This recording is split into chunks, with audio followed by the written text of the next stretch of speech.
Good morning. I'm Beth Strobel, Chancellor of Webster University, and it is with tremendous pride that I welcome you to the first day and the first morning of Webster University's 6th annual DEI conference. We gather every February to give ourselves the opportunity to learn, to grow, to share insights, research, experiences that fuel this university's historic commitment to diversity, equity, and inclusion. And it is wonderful that you have joined us for this 6th annual conference. I want to give you just a few details first before we kick it off. There are over 1,700 people that have registered for the 3 days of this conference, and we welcome you and we thank you for being part of such great conversations that we know we're going to have. There are many sessions across these 3 days. There are 16 total sessions, including 2 evening keynote speakers, and 17 hours of content with participants representing 6 different countries, including the United States, but also Ghana, Switzerland, Austria, the Netherlands, and Thailand. This is a wonderful participation of a globally diverse community, and I want to express my appreciation to Vincent Fluellen, whom you'll meet in a few moments. He is our Chief Diversity Officer, and he has led this year's committee to plan this conference. I also want to express my gratitude to the committee who has worked so diligently to showcase a variety of topics that come under the DEI umbrella, and we're all in for quite a learning experience and an opportunity to grow in our own personal commitments. I want to thank all the presenters, our sponsors, our partners, and primarily you for making this such a wonderful event that we start this morning. So I'm honored to present our first speaker, Kai Stowers.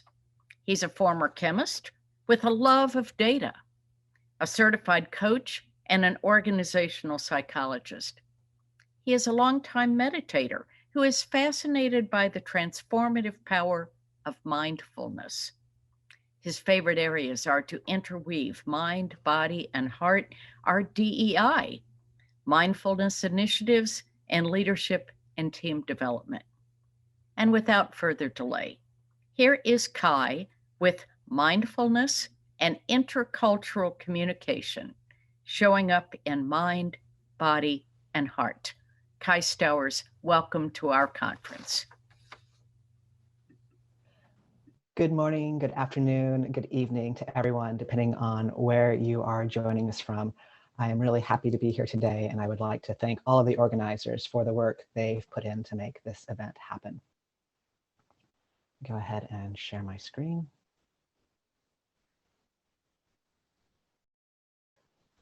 And before I start with my talk, I want to provide some context.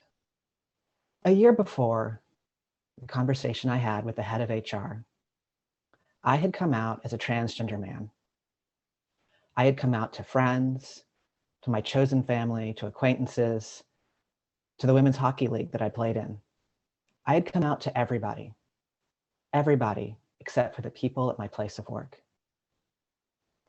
My place of work prided itself on being friendly and warm and welcoming, but it wasn't the kind of place that encouraged employees to rock the boat. And it was very clear, to me at least, that asking an organization that had not yet started its DEI journey to use male pronouns to refer to somebody who was still presenting as female counted as rocking the boat. And so I waited, and I tolerated the sandpaper-like grating that comes every time somebody uses the wrong pronouns. When my legal name and gender marker change finally came in, I knew this information would be visible to my coworkers and I would need to come out to the organization. So I met with the head of HR and I encouraged her to bring in a consultant to help with the transition plan. But even though she didn't have experience in this area, she wanted to do it herself. So I helped her research and write a policy to support transgender employees, and we set a date for the coming out announcement. A week before the coming out announcement, I sat in the office with her and I asked her to share the content of the announcement with me. And even though I was quite clear on the date we had agreed on, she was just as clear that we had agreed to push the date out till after I'd had gender confirming surgeries and could pass as male. And this was painful for a few reasons. One of them being that I badly wanted gender confirming surgeries, but it takes time and there's many steps and gatekeeping to get through. And it would be another 9 months before I was able to access that surgery.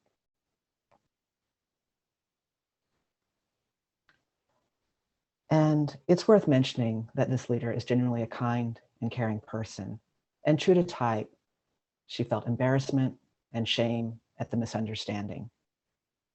And she immediately centered the conversation on her own discomfort.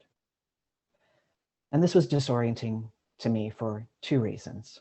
One, as having a non-dominant identity of a transgender person in the conversation, I knew that if I wanted to move the conversation forward into next steps and into problem solving, I would have to do the emotional labor of helping her feel better about the mistake that she had made. And the other reason was that as a person with a dominant identity, as a white person, I immediately and uncomfortably recognized that I had done the exact same thing to other people when I'd made a mistake and then had a fight, flight, or freeze response.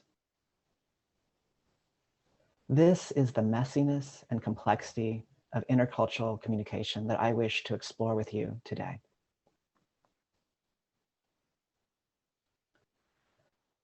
Let's start with defining intercultural communication. And this is the practice and study of communicating with people from another culture. I like this definition because it is knowledge and skills-based, meaning that these are things that we can learn and develop with reflection and feedback and time. When we think of intercultural communication, most people think of communication across cultural contexts, such as international differences like world, region, or nationality. But intercultural communication also covers domestic differences like gender and ethnicity. And because no people have had the same experience or the same set of identities, we can even argue that we are engaging in intercultural communication whenever we are having a conversation with another person.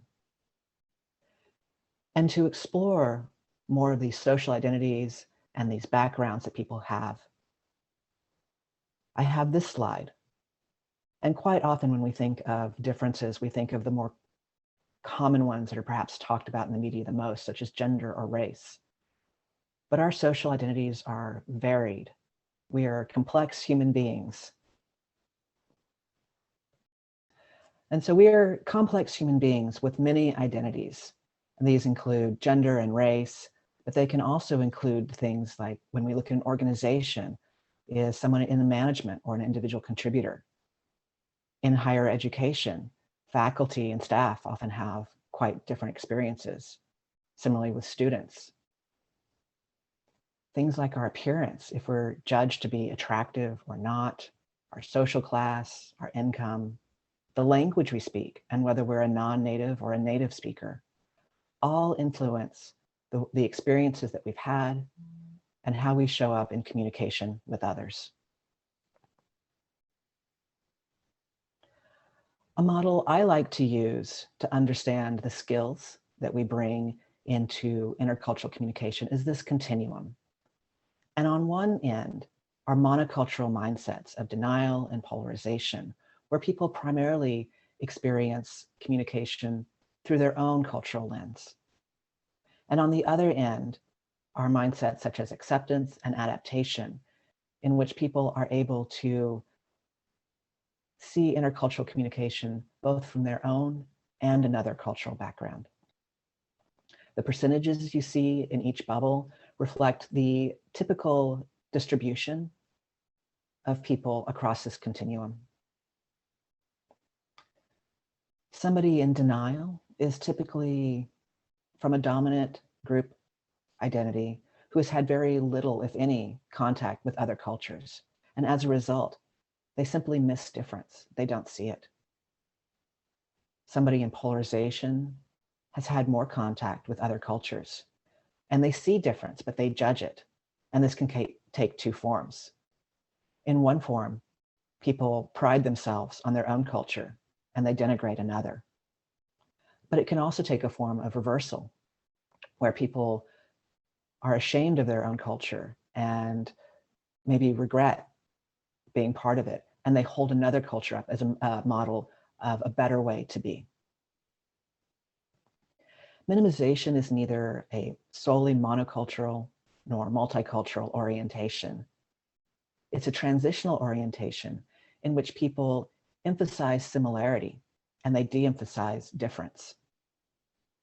As a result, they might miss difference, and diversity can feel not heard in an organization. For people with non-dominant identities, they might adopt a minimization strategy of going along to get along in order to survive or to get ahead in an organization. And when I chose not to ask my organization to use male pronouns for me, this was a strategy of minimization.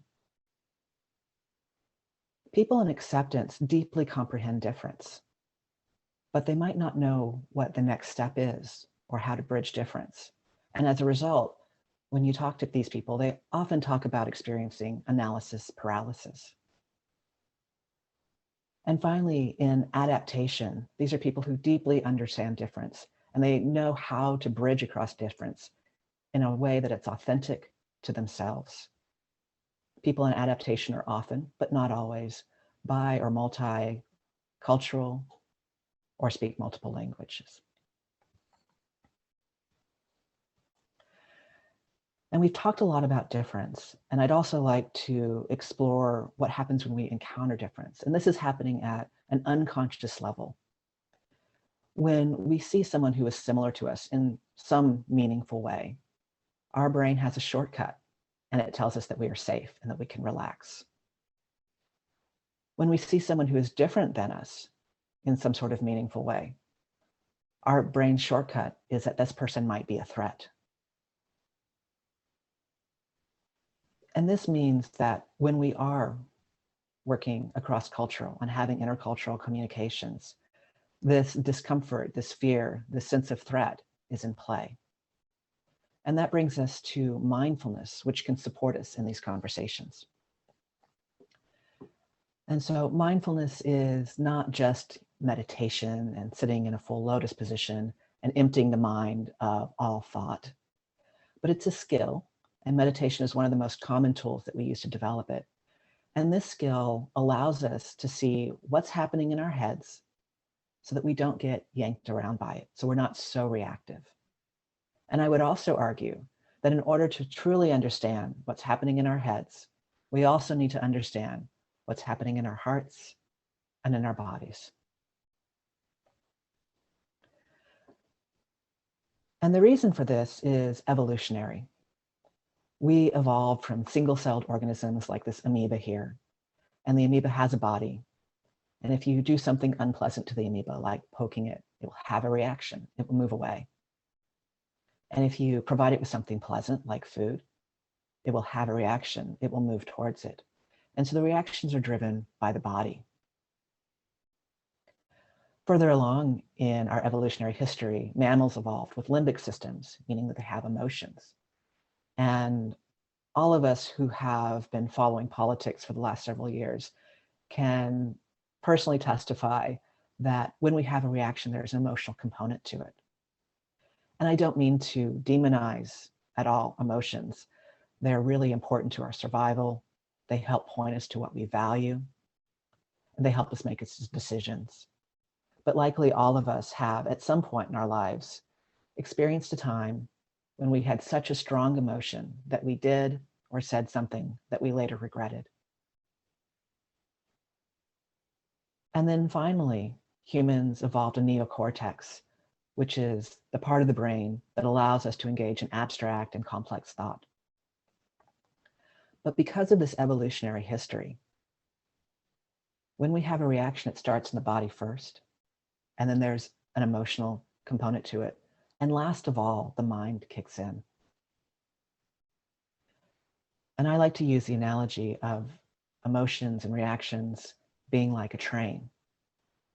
So when a train is moving very slowly, it doesn't take much work to slow it down, to stop it, to change direction.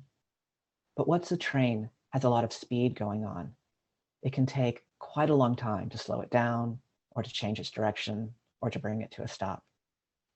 And emotions are similar. If we can catch them when it's a small reaction in the body, it's much easier to work with them than when they've really gotten big and have a lot of energy behind them. And what I'd like to do now is guide us through a practice where we notice what's happening in the body and we practice paying attention to that. It is worth mentioning that mindfulness isn't about getting rid of your thoughts. So it's likely that during any meditation, you'll notice that thoughts arise. And the way we work with that is at some point we notice that our mind has wandered. And this is a moment to celebrate, right? This is a moment of mindfulness. It's, oh, I know what my mind is doing right now. My mind is wandering. And then we bring our awareness back to the meditation. And so whatever posture that you're in now, whether it's lying down or sitting or standing, you can either close your eyes or leave them open in a soft gaze in front of you. And the invitation is to begin to drop out of the world of thoughts and stories that we spend so much of our time in, and begin to notice the physical sensations of the body. Noticing the sensations of the feet, pressure, temperature, maybe even the tingling and vibrating of aliveness.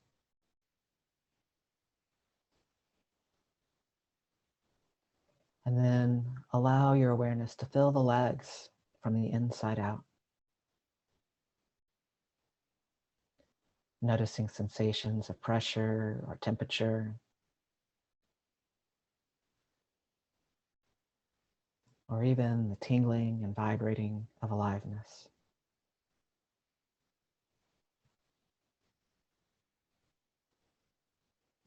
Allow the shoulders to soften and melt away from the ears.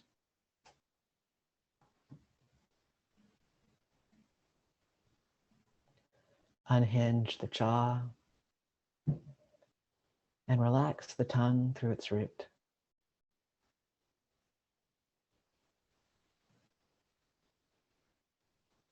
Smooth the brow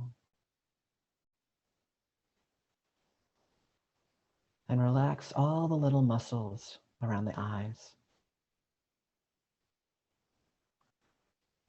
And then as you're ready, you can open the eyes to end the meditation.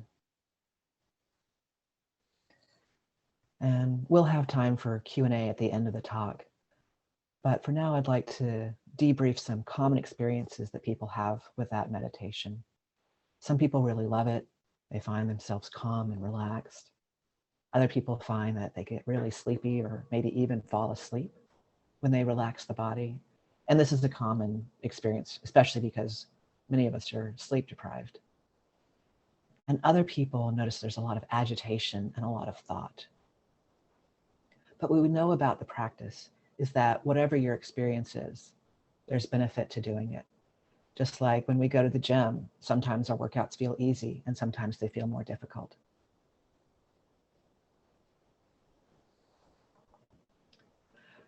There is a study that helps explain why, when we turn to the body with curiosity and observe it, that there's a sense of relaxation that can occur. And in this study from Science, researchers looked at mice, specifically a small group of neurons in their brain. And what they found is that these neurons would scan the breathing rate. And whenever the breathing rate was slower, it told the body or the mind to relax. And when the breathing rate got more rapid, it told the brain to be more alert or even panicked. And so sometimes we're able to talk ourselves down or be rational with ourselves. But when there's other times, if there's a big emotion in the body, doing a mindfulness practice where we simply notice what's happening in the body. A side effect of that is the breathing rate slows, and as a result, our mind may also calm. Other research I'd like to share with you was done on participants who took an 8-week course called Mindfulness-Based Stress Reduction. This course is taught globally and online. And on average, participants spent 30 minutes of mindfulness practice every day. And at the end of the study, researchers found that gray matter density had increased in many areas of the brain. And these areas of the brain are associated with different things. The first ones including regulation of emotion and cognition and changes in perceived stress. Regulation of emotion is when there's an emotion present, do we get completely carried away by it? Or are we able to notice, oh, there's an emotion here, and maybe I need to take a break from this conversation or even have it later. Regulation of cognition means that we can pay attention to what we want to be paying attention to. So for instance, now it might be paying attention to this talk, or if we were in an intercultural conversation, being able to pay attention to what the other person is saying, perhaps even listening without planning a response. And mindfulness changes the way we perceive stress. Often when there's a stressful event, we go straight to our heads with thoughts and stories of what this person said, of what they meant. There's a place that I sometimes find myself in, which I call worst case scenario land. And this can be an even more stressful way of experiencing a stressful event. But mindfulness teaches us to turn inward, as we did in that previous guided meditation, to notice the body. So I might notice, oh, my hands are sweating, or my heart is racing. Maybe my ears or my shoulders are raised towards my ears, or my jaw is clenched. And noticing the things that are happening in the body can be much less stressful than the stories that we're telling ourselves, whether or not the stories are true or something that we've made up. I am a chemist, so I do like to share a few chemical structures in my talks. The one on the left is cortisol, which is the stress hormone, and the one on the right is serotonin, which is a neurotransmitter you find in the brain. We know that immediately after practicing mindfulness, levels of cortisol drop. And we know that people who practice mindfulness regularly have their average levels are lower. And I don't mean to make cortisol sound like it's, a bad actor. It's something that we need. We get a spike of cortisol in the morning that helps us get out of bed. It helps us do the things that we need to in the world. But when it's elevated over a long period of time, it can lead to burnout and stress, and even is associated with some of the chronic illnesses that we have in our society. The serotonin system is interesting because that's the system that antidepressants like Prozac hit. And I do not want to be the person that says that mindfulness will fix everything for you, but it is another important tool that we can use to support ourselves when we are going through a difficult time. And if we were in a room together, I might ask everyone who has either personally experienced a mental health illness or crisis, or who knows somebody who has, and I suspect that almost every hand would go up. And so even though it's stigmatized and perhaps we don't talk about this enough, this is a really common part of our human experience.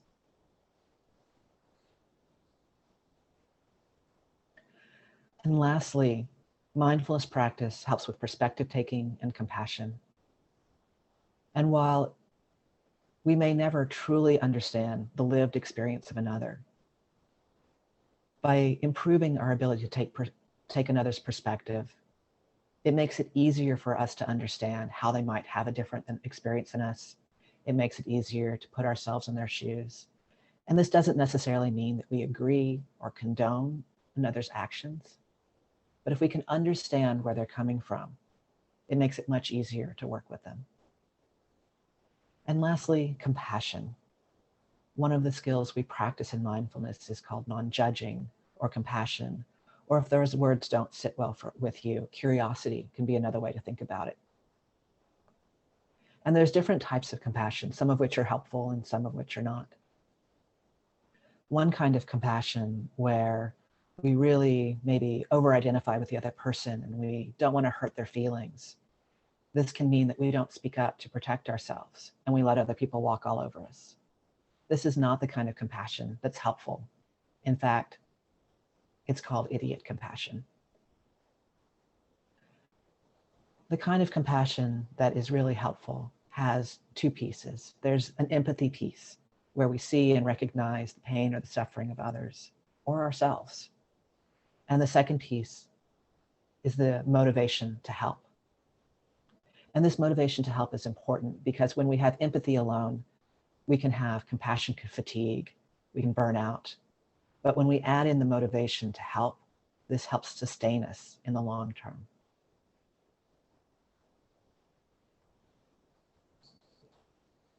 Okay. And so we've talked a bit about what intercultural communication is, and we've talked a bit about how mindfulness practice can support us in it. And the question is, now what? What do we do with this information? And I do want to tease apart the strategies that might be appropriate for someone with a dominant identity versus the strategies that might be relevant for somebody with non-dominant identities. And to do this, first I want to go back to the slide containing social identities, because again, all of us have multiple identities. These cover many of them, but there might be an identity that you hold that's not included on this slide. And I'll invite each person to pick one social identity where they're in a dominant group. For me, that's gender and race. I'm a male and I'm a white person. And I also invite each person to pick a social identity where they're in a non-dominant group. And for me, this is my sexual orientation, that's queer, and my gender identity, which is transgender.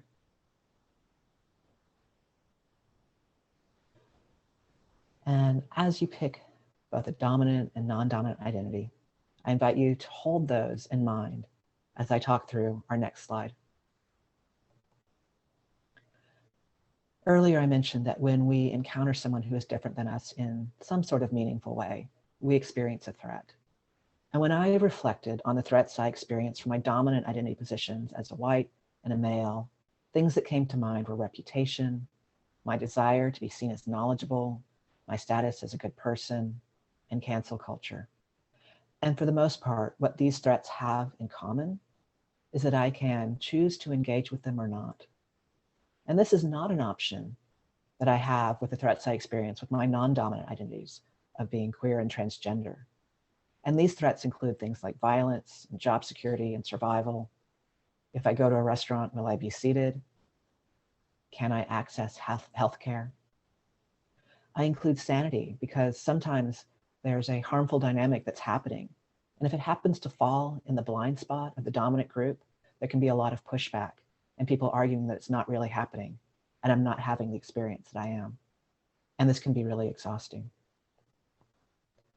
And then lastly, there's the idea of respectability politics, which is that any action I take can and will reflect on all members of my group.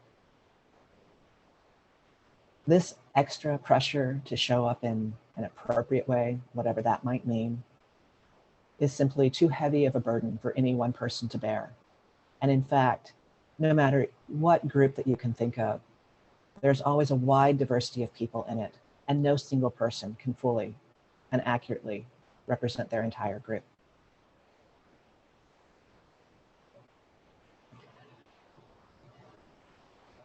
When we're faced with threats, when fear is in play, compassion practice can be a really supportive way to get us through that.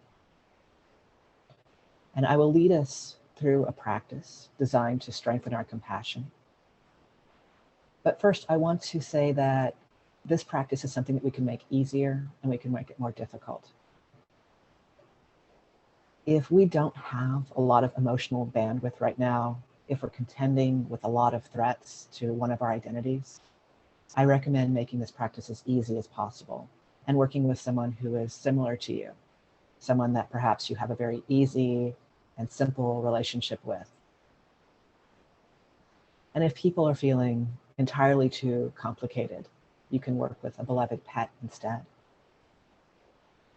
If you have more emotional bandwidth right now, you can pick someone who is different than you in some way. But if you have not had a lot of experience with compassion practice, I don't recommend that you start with an enemy or that politician. As soon as you hear their name, your blood pressure spikes. Pick someone who is different or maybe distant than you and work with them. And so now you can bring that person or pet to mind as if they were in front of you. And again, whatever posture you're in is okay, whether it's sitting or lying down or standing. And you can close your eyes or have them open in a soft gaze in front of you. And you can reflect that this person has a body and a mind just like me. This person has, at some point in their life, been sad, disappointed, angry, hurt, or confused, just like me. This person has, in their life, experienced physical and emotional pain and suffering, just like me. This person wishes to be free from pain and suffering, just like me. This person wishes to be healthy and loved and to have fulfilling relationships, just like me. This person wishes to be happy, just like me. And now we'll let some wishes arise. May you be safe and protected. May you be free from inner and outer harm. May you be happy. May you know joy.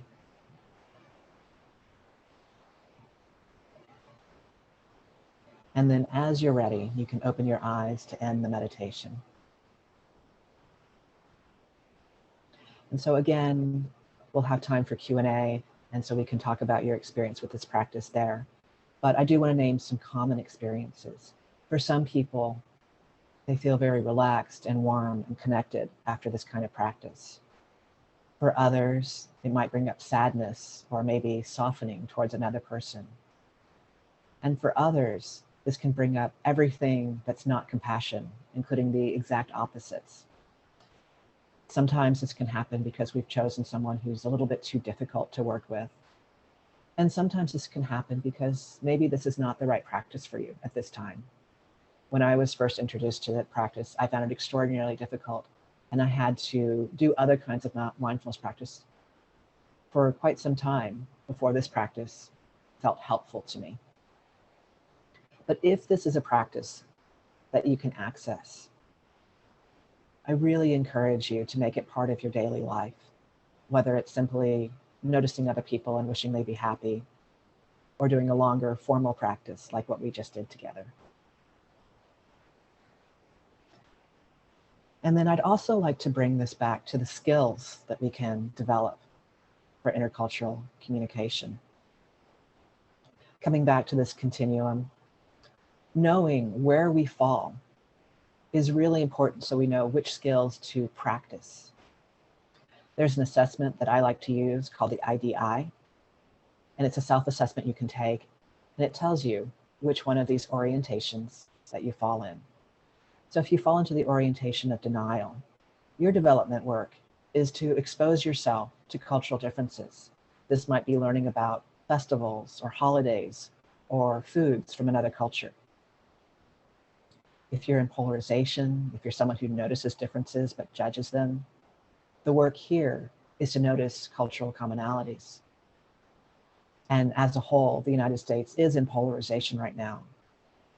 And if you can imagine a politician talking about their opponent on the other side of the aisle, if they could say, I might disagree with everything this person stands for, but I know they care as much about the country as I do, that is someone who's done the work to move out of polarization and into minimization. The work for people in minimization is to notice cultural differences. And going back to the story I opened with, in the transgender community, we know that our sense of gender is an internal sense, which may or may not align with the bodies that we have. Whereas people who are not transgender, people who are cisgender, understand gender to be something that you can look at a person and know which gender they are. And because my leader had missed this cultural difference, this led to the miscommunication that we had. People in acceptance are able to deeply recognize differences, and their learning development strategies is to start taking action so they can learn to bridge these differences, to try things and see what's helpful. And for people in adaptation, they're very able to understand all the different viewpoints in the room, and it's clear to them what the next step should be. And so when they're surrounded by people who don't see the differences or don't know how to take the next step, it can be quite frustrating. And their work is to manage the frustration with other people and to use their skills at bridging differences to support the groups that they're in. And this brings me to my practice. I love bringing a sense of mindfulness into diversity, equity, and inclusion work. I'm a coach, I'm a speaker, I'm a trainer, I facilitate. If you would like to get in touch with me to explore anything I've talked about during this presentation, to explore working together, you can go to my website at kaistowers.com and click on the Contact Me page. And with that, I would like to open it up to the Q&A section.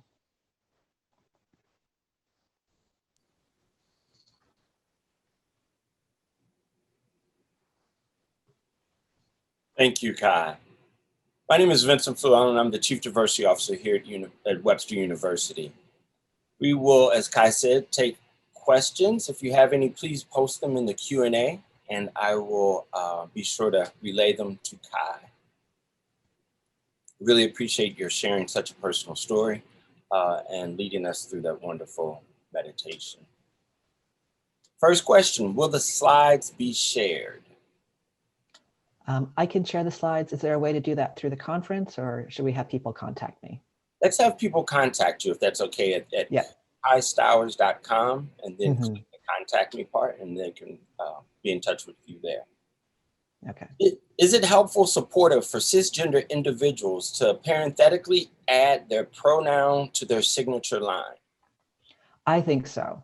I think this helps normalize the conversation about pronouns. So it's not up to a trans person to walk into a room and say, is it safe to share my pronouns here or not? So appreciate that question. Thank you. Another question, from where are you? Are you from St. Louis or elsewhere? Yeah, I live in Northern California. I'm in the San Francisco Bay Area.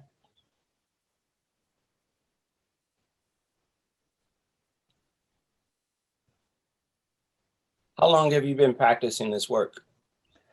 My meditation practice goes back quite some time, maybe 13 years or so. And DEI is something I had to learn over time. I wasn't raised in an environment where these concepts were present at all. And so as far as doing it formally as part of my career, I made a career change from being a chemist. I think that was 2 or 3 years ago now. So this is what I do full time. What prompted that change? As I worked in different groups with different leaders, different workplace cultures, I really began to understand the role that things like diversity inclusion and leadership and group dynamics played on the ability for people to do good science. Thank you. Can we be in different intercultural development stages in different areas of our life? Yeah, and this is a really good question. So thank you for asking that. One thing I didn't mention for the continuum is when we take the assessment, it says it places us in an orientation that we are most likely to use. But we can also be in any other orientation. So someone who is an adapter on a specific issue can be deeply polarized. So just because we have the ability or the skills to show up in a certain way doesn't necessarily mean we do that all the time. We too have to be intentional and mindful of that as well. Is it appropriate to wait for people to identify themselves? So for example, it may not be appropriate to ask a woman if she is pregnant, because if she's not, it may offend her. How does one approach an inquiry without offending someone who may be transgender? Yeah, I think doing your research. So, reading about, when people find it helpful, when people don't. I think it also depends on the space. If you look around and if there are a lot of people who feel comfortable sharing different identities, that might mean it's safer to have that conversation. One of the difficulties about intercultural communication is there's no hard and fast rule because every person's having a different experience. But I do think if you do your education and think about why you want to have that conversation, is it just because you're really curious and you want to know? Or if it's because there's a way that you can support that person better, that can sometimes inform whether you should have that conversation or not. Thank you. Here's another question for you. What advice could you give us to take this practice of mindfulness back to our organizations? Yeah, I am part of an organization called the Mindful Workplace Alliance. And if you go to the Mindful Workplace Alliance website, there's a document that you can download that goes through the different ways that you can build a case for mindfulness, find sponsors, start small, etc. Do you have any books or apps you recommend for growing our intercultural development? Oh, I think there's so much you can read. I think it really depends on who you are, what your blind spots are. Any book you can read about people having a different experience than you can be helpful. But I do want to add that the development that we do for intercultural communication, a lot of it is reflecting on our own experiences, of reflecting of what is my own culture. And often if we're part of a dominant culture, we don't see our own culture. That's just normal. So getting really curious about your own experiences can give you insight into how you're showing up. Fantastic. Can you share the diagram with all the different background cultural factors again? Yeah, let me pull that up for you. Let me share my screen.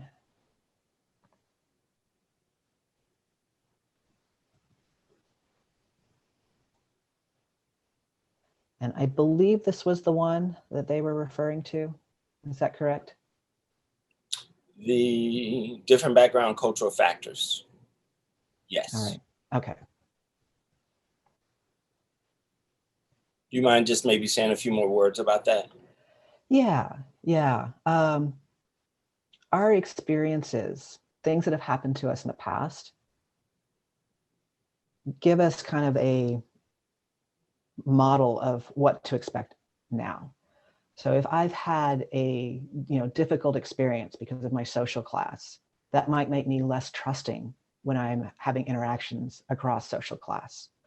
Or if there is a group where I've always had positive reactions, then I am likely to be more trusting and more comfortable.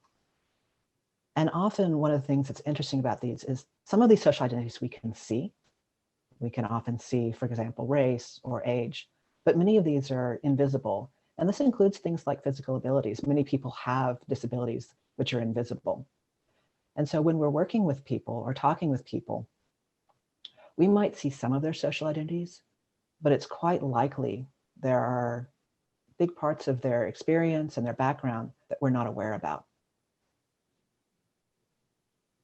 Thank you.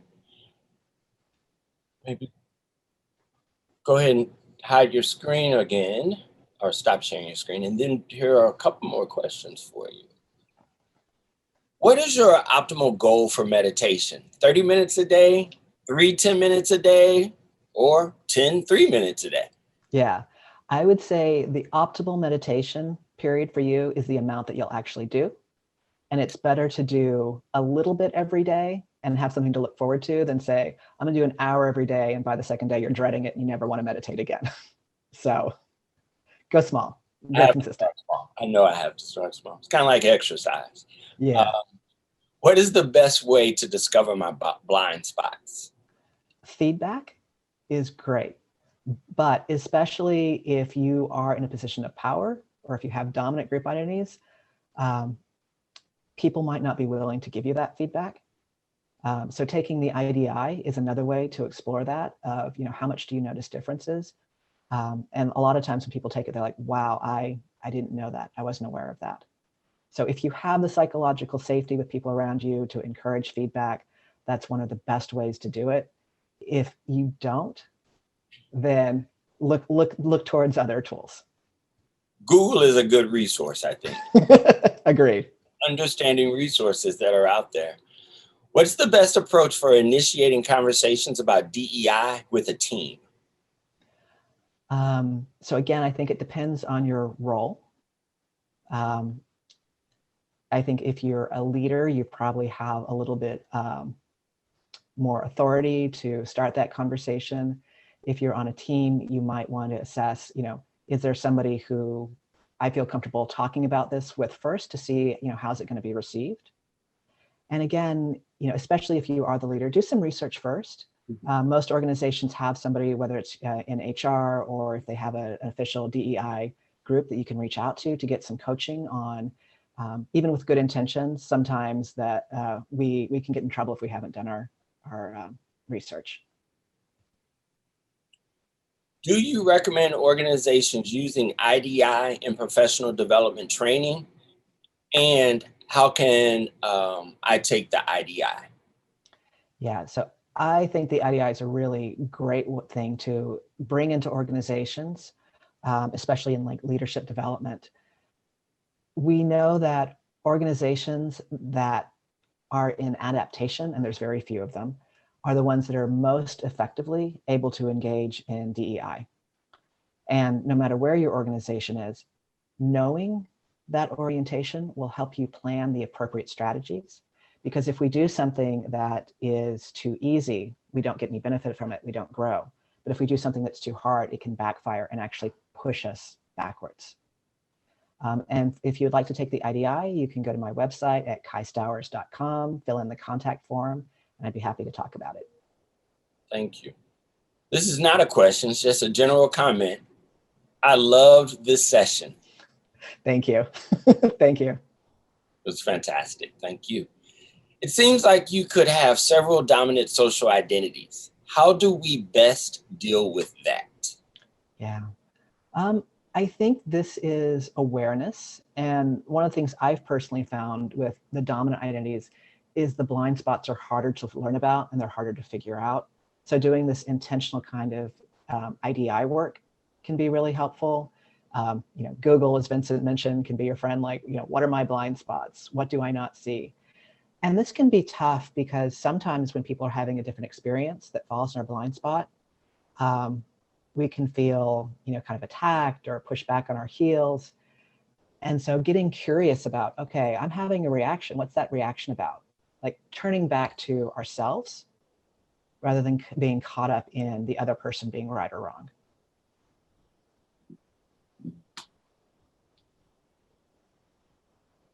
Looks like I get to come up with a question now.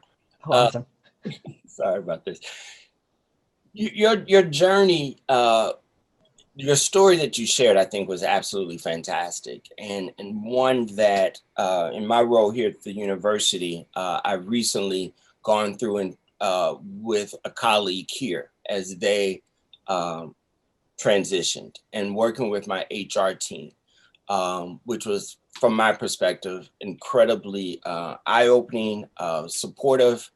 We received great feedback from our colleague who shared that the process from their end went pretty well in terms of the ways in which we showed up. There was obviously some positive, constructive feedback for us that we will certainly refine some of our approaches, but there's no rule book, there's no playbook written about how to do this. Yeah. And so, I think it's important for organizations to really partner with, as I did with my colleague. And I said, what are your needs? How would you like for this to go about, right? Yeah. But I also do think that organizations, we also have to do some of our own work as well. Mm-hmm. And wondering about the idea of grace being extended, so our colleague extended grace to us, right? Mm-hmm. But there's also still a certain amount of responsibility that we have. And Yeah. since there's no playbook on that, Yeah. talk a little bit about that with me. Yeah. And so I will say it's, one of the challenges working in DEI is it's a rapidly changing field, right? What worked yesterday might not work today. I do know that especially in the trans and non-gender conforming space, the research is happening and it's coming along. There's somebody an author I follow on LinkedIn, Lily Zhang, and I think she wrote a book called The Ethical Sellout, and she recently published an article in HBR that talked about, what are the best practices organizations are currently doing, what works, what doesn't work. So just staying abreast of the research as it comes out is important. And I agree, being able to create a space where people feel comfortable having that conversation is really important. Thank you. Do you have any other recommendations of either Twitter sites that you follow or authors that you follow that you could recommend? Oh, off the top of my head. I do try to follow people as they pop up, and I'm blanking on names other than Lily Zhang right now. So if you go look at my LinkedIn profile, you can see some of the people I follow. Many of them are in the DEI space and are doing really great work. Thank you. We have a question. Is this a reliable site? IDIinventory.com. That's the one. Yes. Thank you. Seems like there are a lot of IDI stuff available. Should I just email Kai, or are there some best practices sites? I think the IDI inventory is a great place to get started. It'll give you a lot of information about what the IDI is and different organizations that are using it. They've got some videos that really, illustrate what the IDI can do for you as well.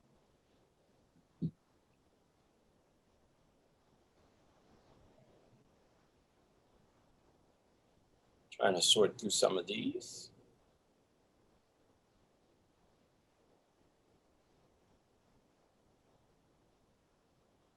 Any advice that you can offer on a parent whose child is in the process of transitioning or questioning?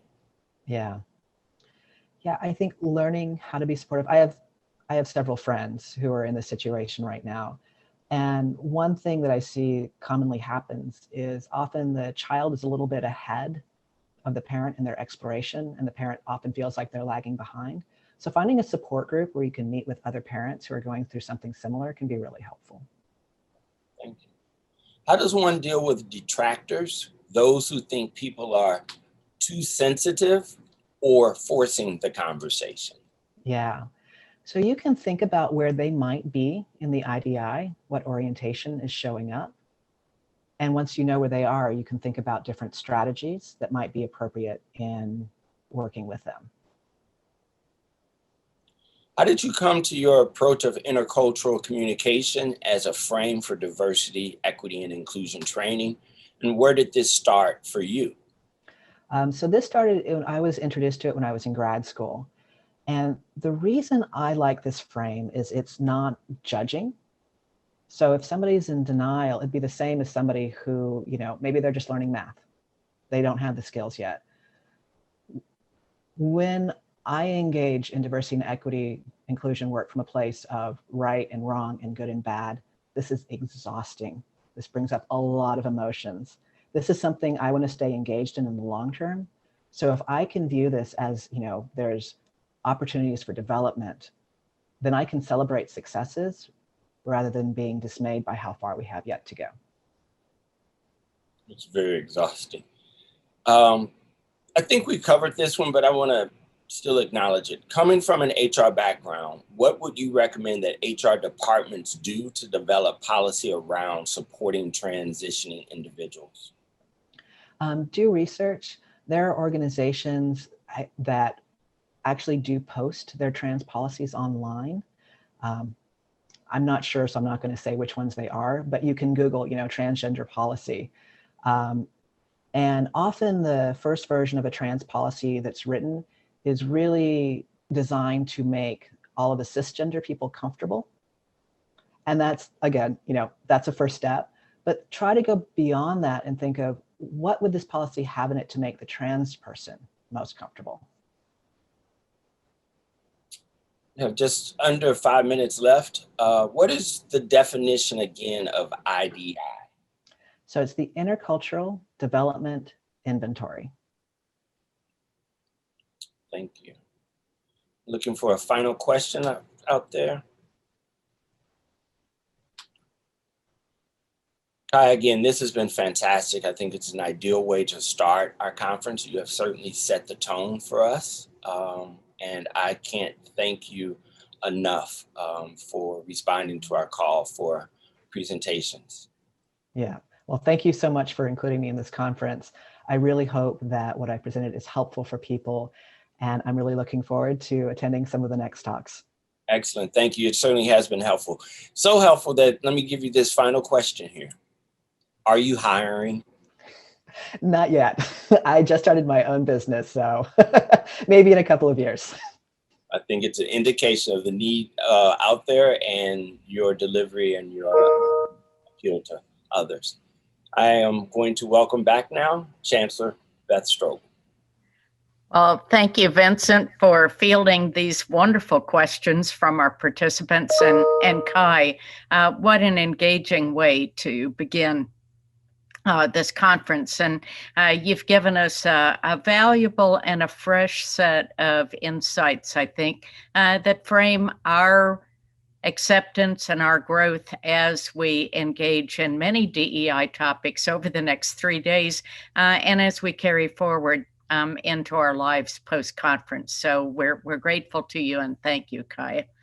I do want to thank everyone who's been a part of this session today, and we encourage you, just as you've heard, to stay tuned.